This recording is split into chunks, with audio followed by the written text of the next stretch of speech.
Good, because I'm on multitasking. The transportation is good. I will. Oops. Right now? Oh, okay.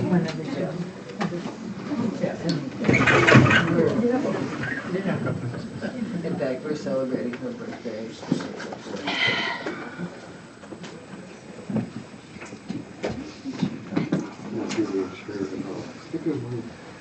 The chairs were all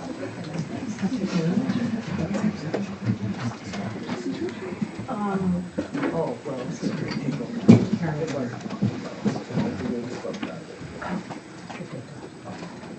Do you mind showing the curtain? too much reflection. Yeah. This one? Yeah. And that one, if you don't mind covering up Chinese. Well, we don't want to cover Chinresi. Is it enough? Chinresi is usually covered. Can we compromise and have Chinresi? Isn't it too bad? It would be best if you did. Okay. Let the streamer call the. Anybody It's needs a just my reminder, breath. they always mention Chinresi. I guess we don't really shut Chinresi out anyway. He's out there in the world. It could be just a silly. Zopa.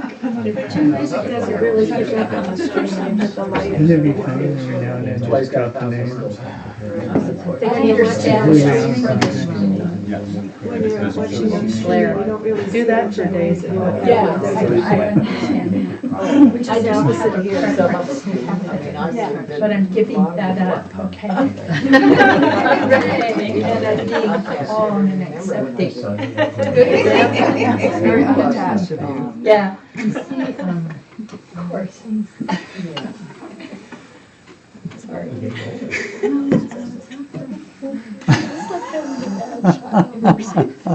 I'm teaching you patience.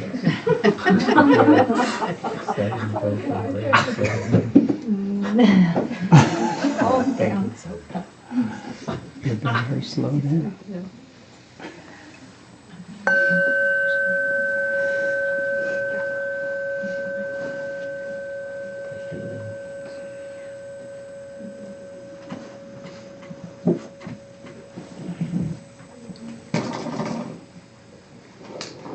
So now we have time for questions and answer and discussion, and particularly encourage people who are new to ask questions, especially if you think, oh, this should be obvious. Often those are the best.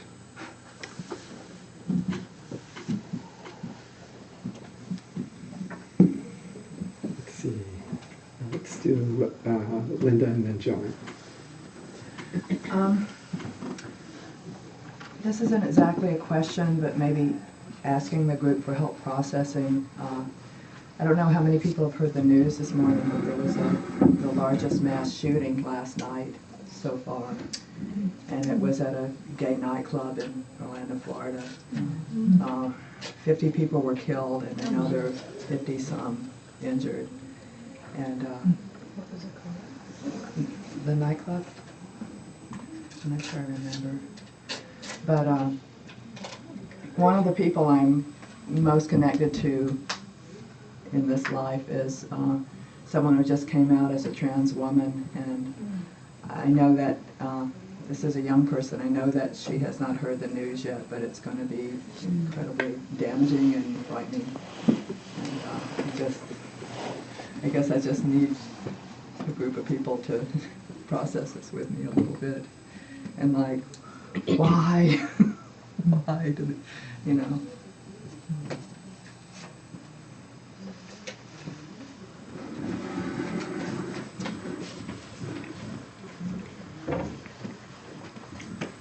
So that may have been picked up for the streaming, but kind of paraphrase what you said. So Linda was asking for some assistance from the group in holding the news that there was another mass shooting this time at a gay club in Orlando, Florida. And I think she mentioned that at least 50 people are dead from that.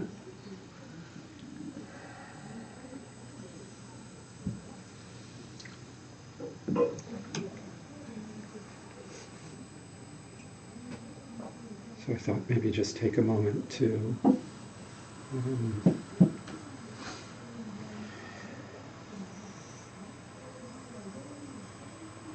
kind of arrive with that news and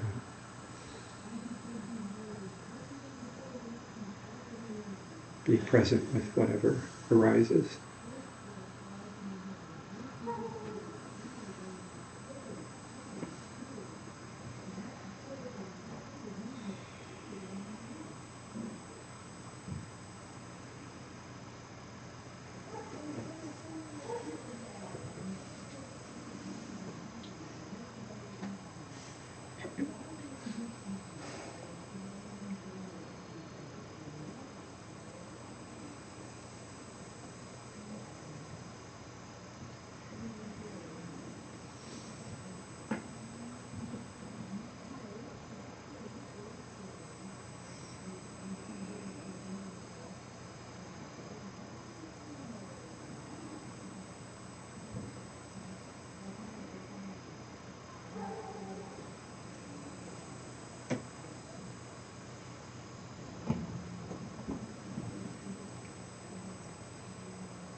And I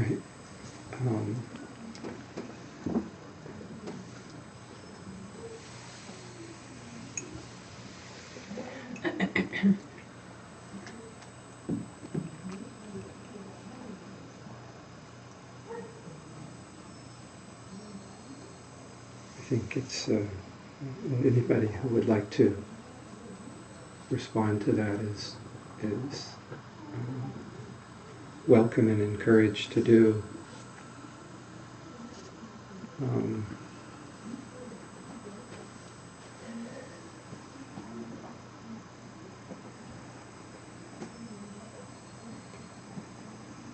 think what arises in my mind is again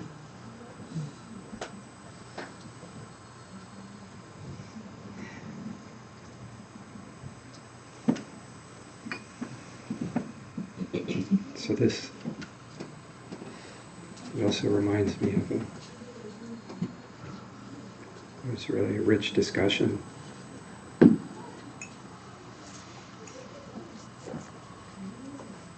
around experience and compassion and emptiness.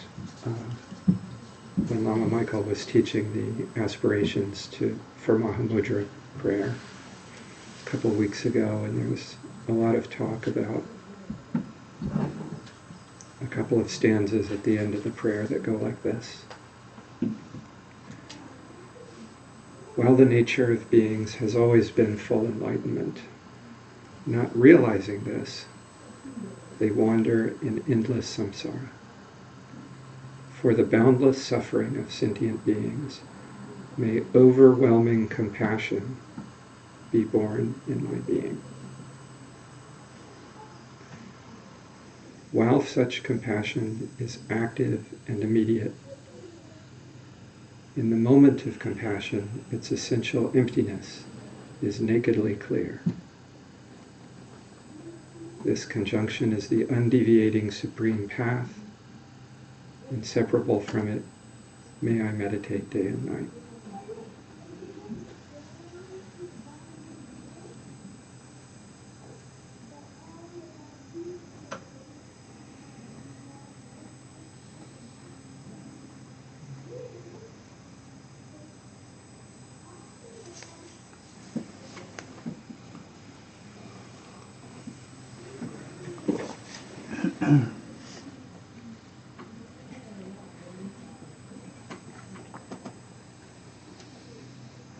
my experience of, overwhelming compassion born in my being is that it's a very intense and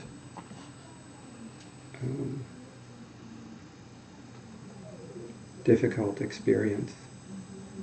I guess I would liken it to standing under a waterfall.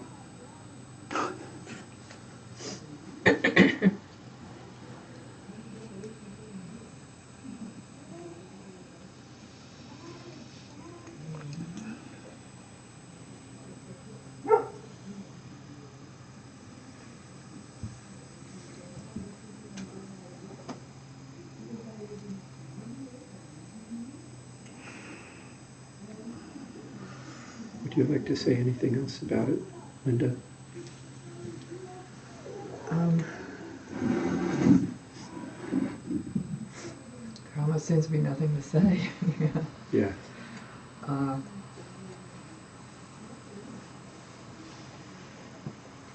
I just hope that there can be enough compassion and energy in us as a nation to help, you know. I feel that this particular group of people who were targeted here live with a lot of, especially trans people, live with a lot of fear and danger all the time. They're like highest rate of murder and suicide of any group, you know. And of course, this was the whole gay community that was affected here, and it just feels like it's incredibly sad.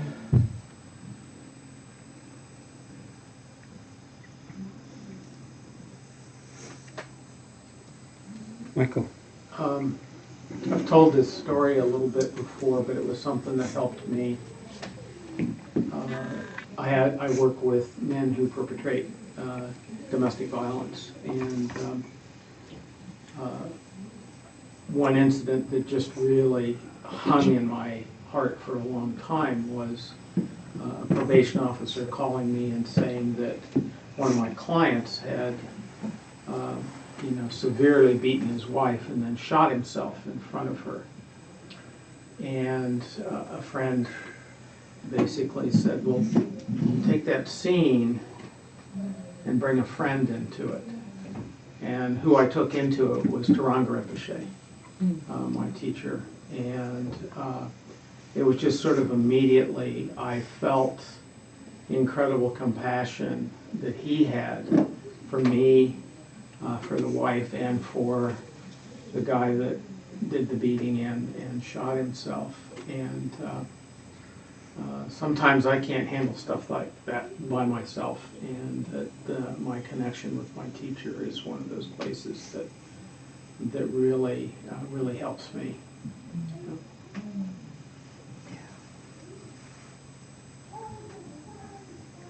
It's amazing we have these people that are examples of such a different kind of energy from, you know, so much that's happening in our country right now. It's like, to know that it's possible for human beings to also be like that, it's a really important thing to know about.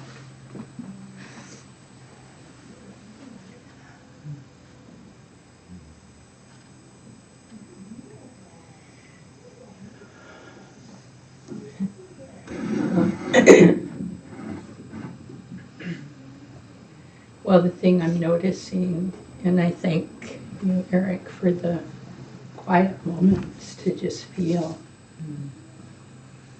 is I feel incredibly sad. And and somehow in that, the heart opens. You can feel it. So I've been thinking a lot about how these really difficult circumstances transform into compassion kind of naturally. If you feel the compassion in the room, which somehow that situation is one of the causes. It's just a puzzling thing to keep thinking about. But one time Lama Michael said something about if you can't look at a war and see through the emptiness of inherent existence of the war and see moments of compassion arising, it's like that's part of the practice, to see through all that and not make it solid, because then we want revenge. Anger can rise really quick. And then we just keep the whole cycle going. But in these moments, you can feel the open-heartedness.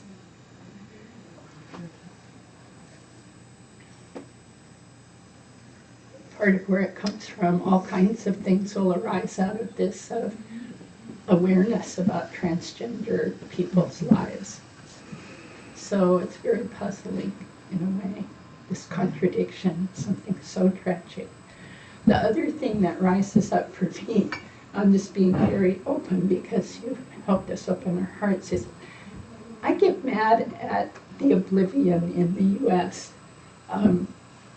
Every day, something like 40,000 kids die from hunger in the world.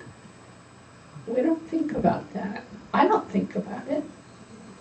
Why do I not feel connected? But then 50 people in my country die, and all of a sudden I'm not minimizing it, but there's something about that, the categories of friends, enemies, strangers. The strangers I'm ignorant of, and therefore I feel like I don't care. Well, that's a problem on the Bodhisattva path. I don't care. So there's a certain way. We're all like this. We're human. We're sort of narcissistic. When my group gets harmed, then I wake up a little. But we can't help it. That's what we have to use. That's maybe the muddy water that the lotus rises out of. You know, me, I, mine. But there's a piece of me that always gets mad, like, hey, there's more people like that killed in Syria every day. There's more people like that killed, but it doesn't help. This is where I go off into my anger. But I guess that's enough. Just the open-heartedness that comes out of tragedy is something to notice and cherish. That's our natural way of being, if we get a chance. Well, I think it can also remind you of all the other suffering and expand your heart out to that other suffering of like, this hurts so much right now for me because it touched me in a certain way, and think of all the people that are touched by this any kind of tragedy in the world right at this moment. So right, and that's why Tonglen, going directly to Tonglen, you know, may everyone who lost someone, and boy, that's a lot of people in the world. Yeah. May I join with them, may I be able to help. Yeah. So all I can have to say. There's somebody in the back there. Oh, is there? Oh, yeah. In the corner. Yes, Kat. One more on the issue of compassion is so often those who are abusive and do these kinds of things have been abused themselves or have so much anger about themselves that they don't know how to deal with it. I mean, there's a lot of tragedy with the perpetrators that it's important to remember, even when they've done such horrific things. Yeah, you kind of wonder, what would you have to do? What would you have to do to somebody over the course of their lives to make them think this was a good idea? Yeah.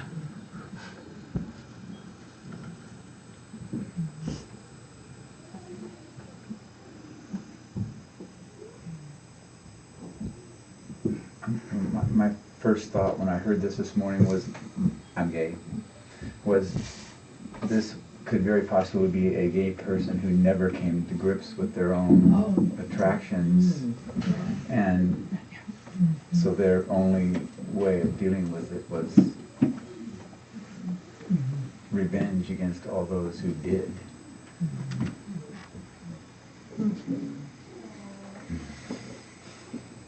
Tortured life. I mean, his life must have been horrific.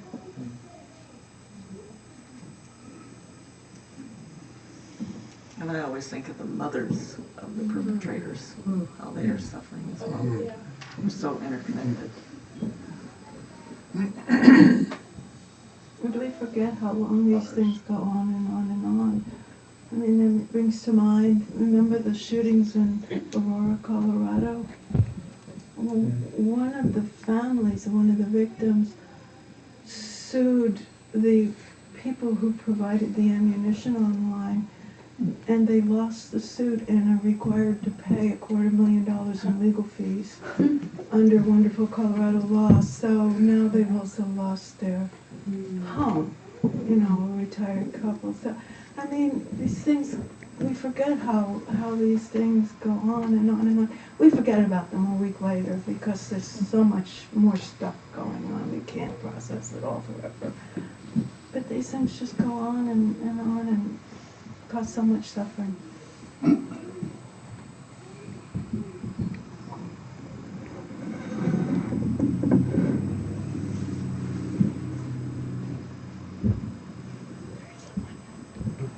Yeah, then. Not, it's almost like, you know, part of me doesn't want to give more energy to this, but part of me says, how can I not? But this man, the shooter's name was Omar.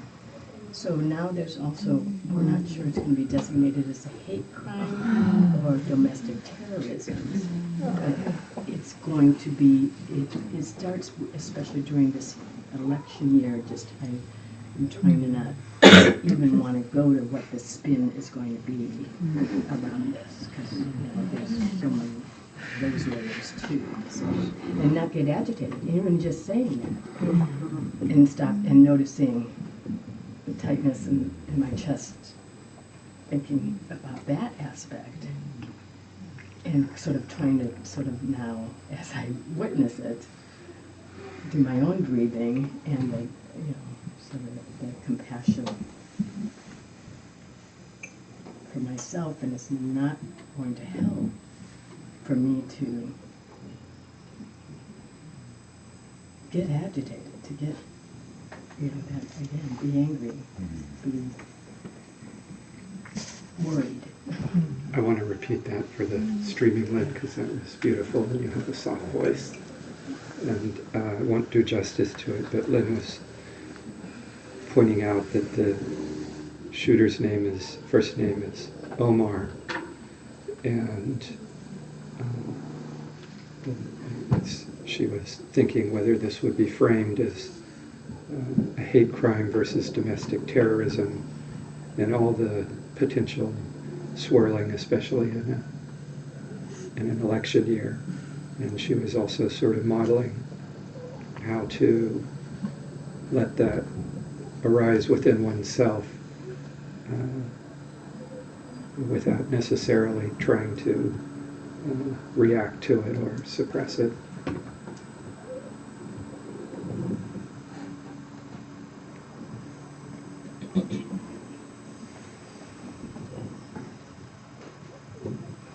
Any other people who'd like to comment? Or, no?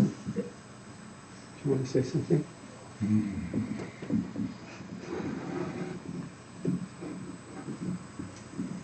That's probably the wrong question. I want to say something.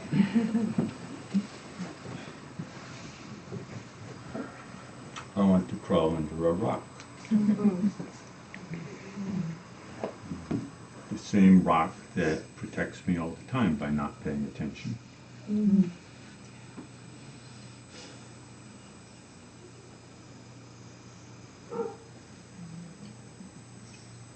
In this, particularly your last comment about the spin, which has a very particular political connotation, but you could also just say the whirling, the massive whirling that comes out of this, that just is It's just another tornado based on other tornadoes, based on other tornadoes.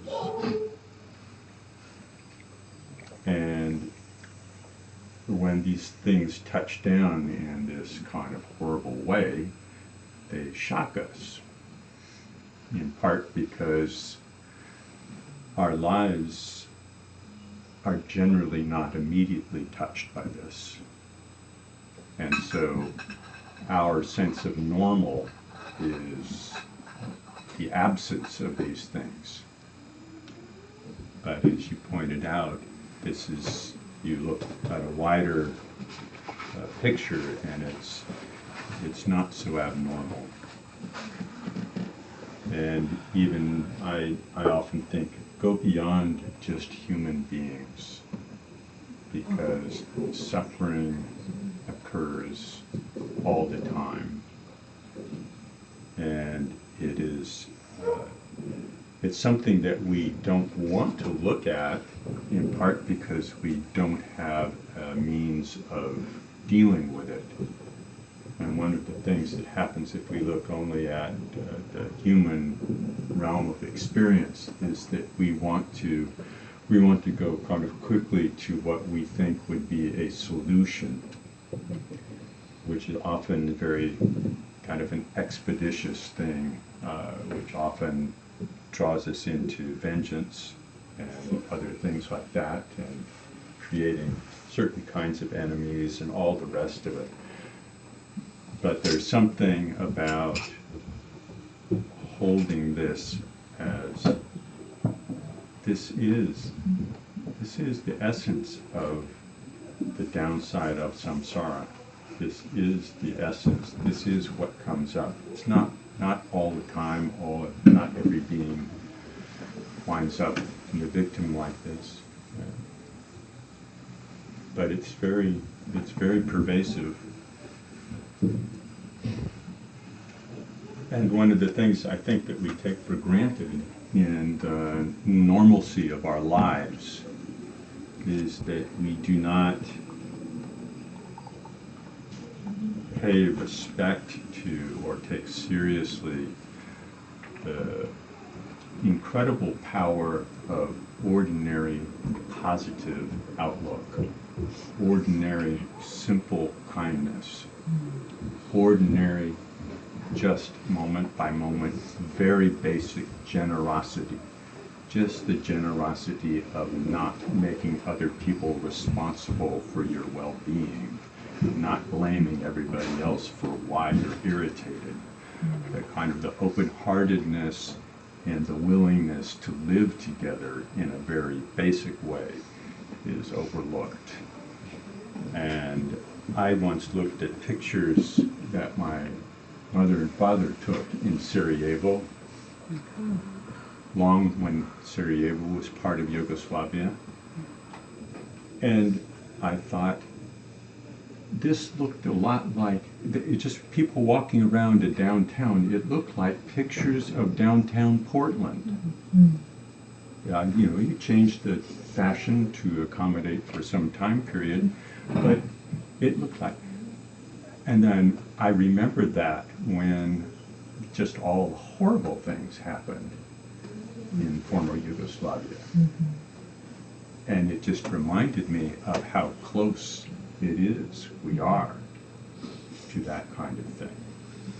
And how profoundly important it is to sort of like it's a profound religious commitment to stick to an outlook of basic kindness, to stick to an outlook of basic respect, to not be drawn into the expediency of reactivity.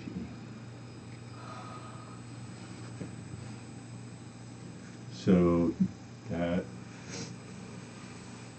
and finding that deep capacity within ourselves for well-being that is not dependent upon things turning out in a certain way, not getting our way, is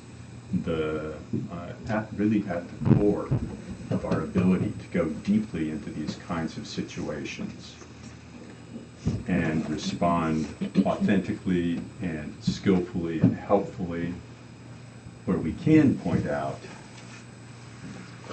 some of the specifics of the dynamics that have led to this situation, which should not be overlooked one bit,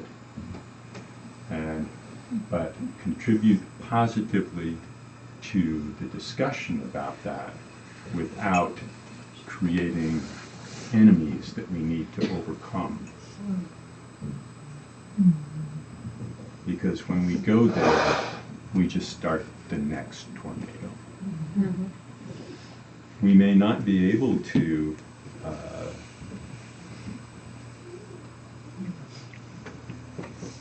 bring the level of positive impact that we would like to in the time frame that we would like to.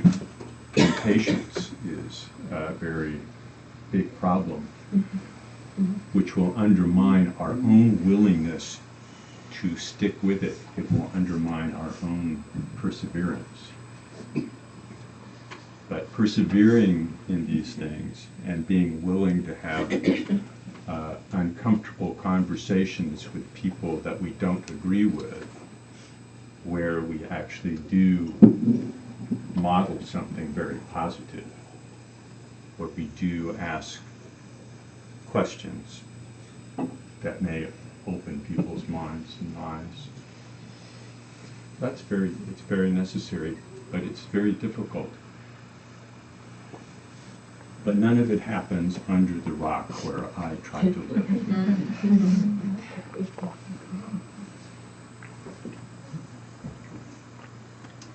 I was thinking when you first brought this up of something that Colin Rinpoche said once when somebody was explaining how they were quite fearful of being persecuted because they'd chosen to be Buddhist.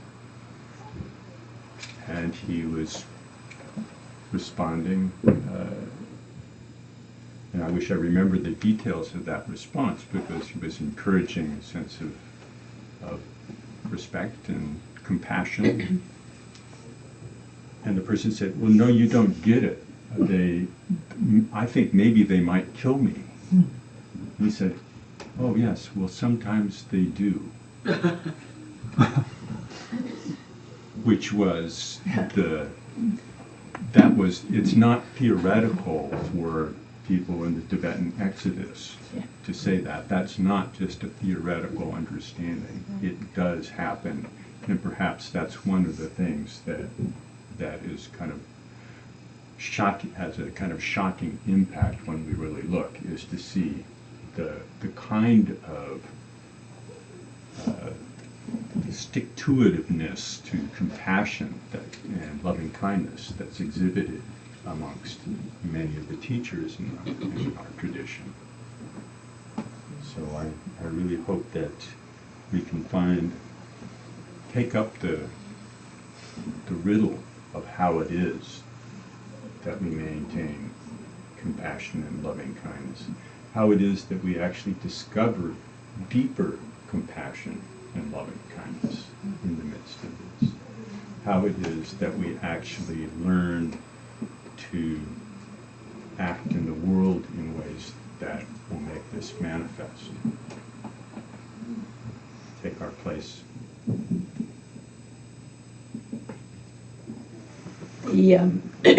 There's a beautiful story from the Dalai Lama illustrating what Bill just shared, and I think in this kind of moment it's quite helpful to remember a Tibetan monk who was imprisoned and tortured by the Chinese for 20-some years. And when he got released, he was meeting with the Dalai Lama, and the Dalai Lama said to him, what was the hardest thing about that? And he said, the hardest thing for me was when they were torturing me, I was really afraid I'd lose my compassion for them. Wow. I mean, there it is. You know, that's what his fear was, not for his pain, not for his death, but I was afraid I'd lose my compassion. That that's pretty potent. And that's what is being held out to us for a model. And you're right, we are so lucky for these teachers. And look what the Dalai Lama does in the face of all the killing and torture of the Chinese and taking over the whole country. Love and compassion. Pretty big order. But we can do it. You know, we can do it. Little by little with friends. As Bill says, go slowly and go with friends. Kind of bringing me back to where Erik started our meditation of why am I here? You know, that whole can we bring this to remind us the deepest reasons why we practice and to help us continue. Just always thinking of, it feels like there's two efforts, like we have a giant weed and it has so many branches and whatever, and you know that you need to do is cut the root. But to get to the base of it, to be able to cut the root, you know, you have to also work on the branches. I mean, you have to work on the things that are the developments and the things that you can work on kind of in the problem solving, the, you know, trying to, giving the food to someone who's hungry, the, whatever it is. But you have to remember that root as well, and I always think that that's the Dharma is about getting at that root.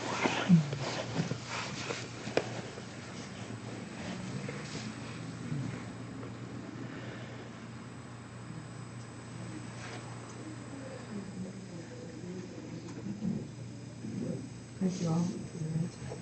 Thank you for bringing that forward.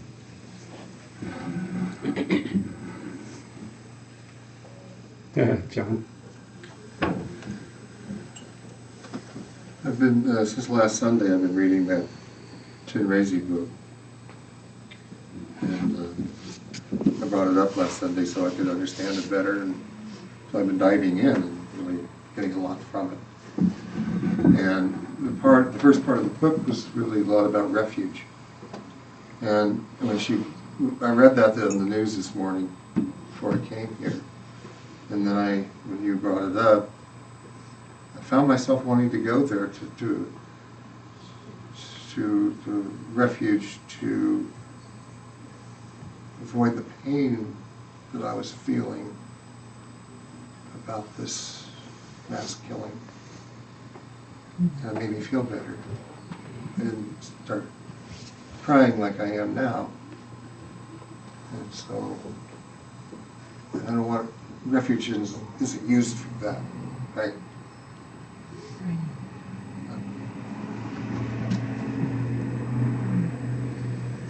Yeah, it's used to be able to open, not shut. Yeah. Yeah. You saw it. Good.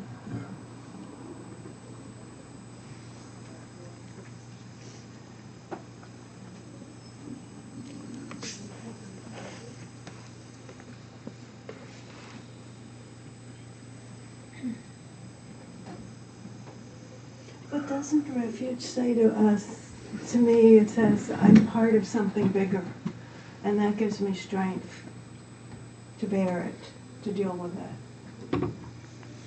I mean, it's not something to hide behind, it's something to empower.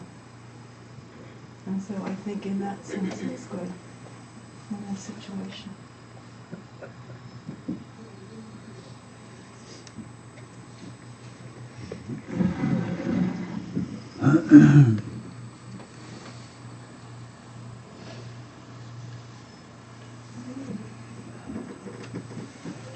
I think one of the, well, it's really pointed to in the aspiration of Mahamudra prayer. It says, while such compassion is active and immediate, in the moment of compassion, its essential emptiness is nakedly clear. In the moment of compassion, its essential emptiness is nakedly clear. And that's the root that Dora was talking about. And after Michael did that teaching, I was reflecting. I had been in an encounter with one of my patients who has a degenerative neurological condition, which is paralyzing, and so she's entirely confined to a motorized wheelchair or her hospital bed, and totally dependent on paid caregivers and her friends.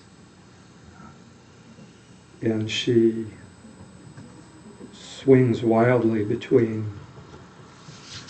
kind of sort of self-destructive behavior and wanting to die, and self-preservation, and wanting to live and wanting to survive and thrive. And at this appointment, she swung between both extremes, and her best caregiver, and the woman who was sort of like her mother, said, "I can't take this anymore, I quit." And when I talked about it, it was like watching somebody's mother fire their child. And the amount of grief and sadness was just, is at a magnitude that I almost never experienced. And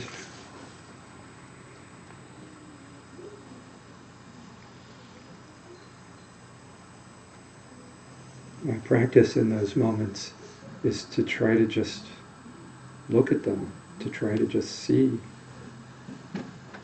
what's happening in my mind and what's happening around me.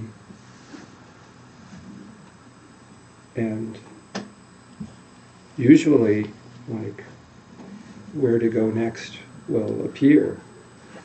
But in this case, there was nothing to say, or there was nothing to do. And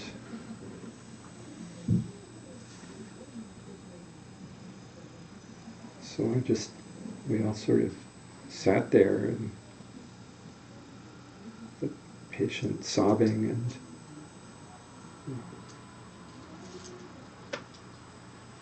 caregiver weeping, and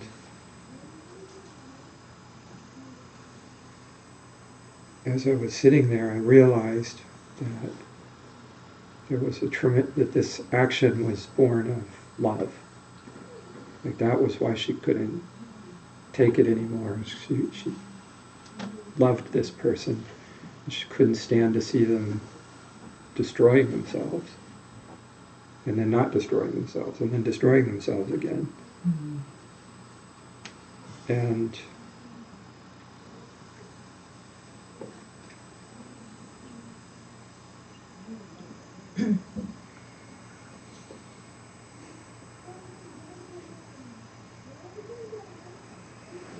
and in that moment, it's sort of like when you can see the love that's there too, it's sort of, you tip your head out of the waterfall a little bit, and the noise goes down a little bit when you're back in.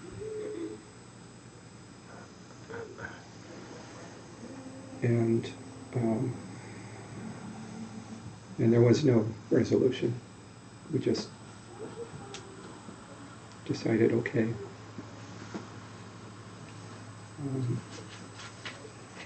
let's make another appointment, and I'll see you in 6 weeks.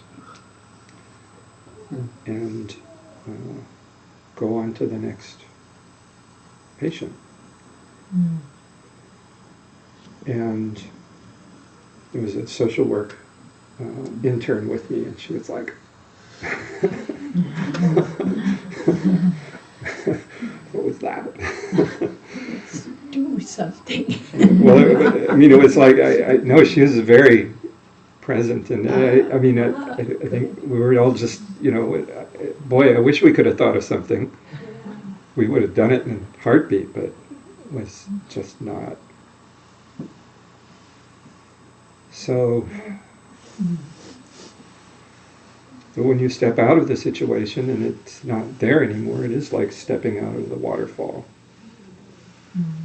And you're like, oh, I have another patient to see. I have to drive home at some point and have dinner.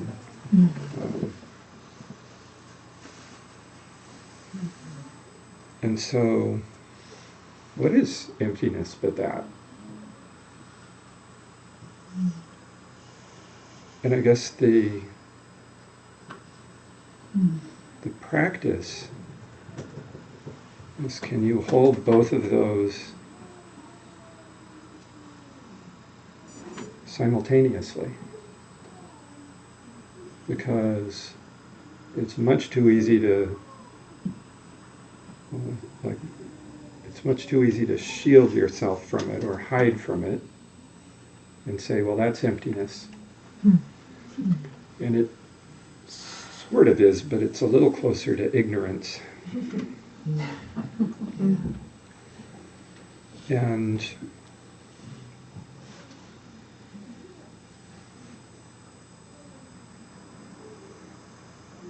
but when you're in that moment and there is nowhere to go, there is no solution, there is no making this better,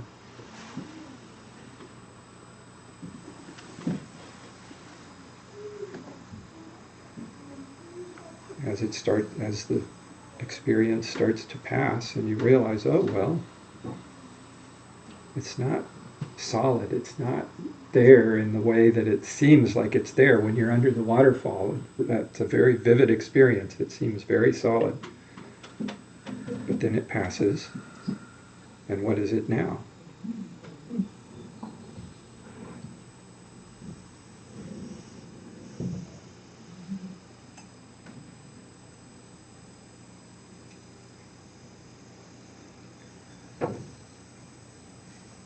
So I don't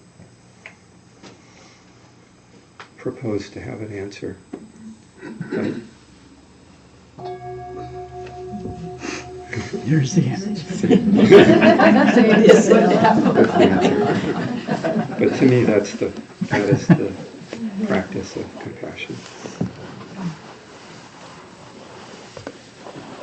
Thank you for the conversation.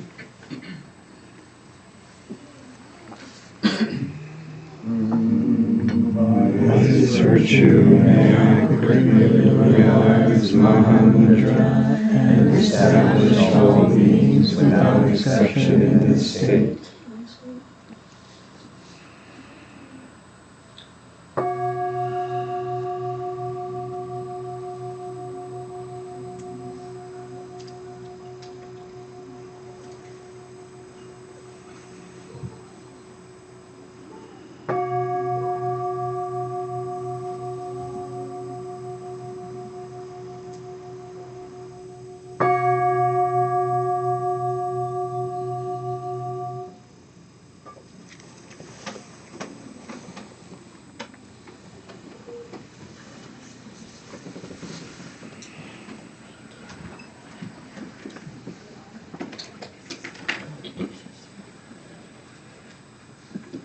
Thanks, everybody.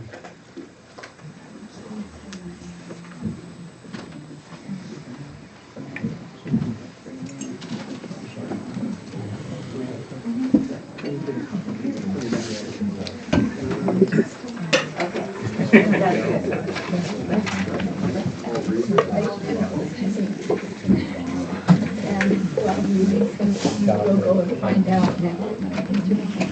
It's good that you do this. wasn't sure I should do that. Oh, yes. Put this thing in front of everybody. Well, it's you, it was good talking with you. Better to do it when Here you we have, can talk about it. unless you have a little I would moment. have good things to say. I appreciate all of your hands. Thank you so much. And everybody, yeah. No, because it made Before that, I had one in Canada. yeah, so happy to have this. It's so lovely. My mother. Yeah, we are.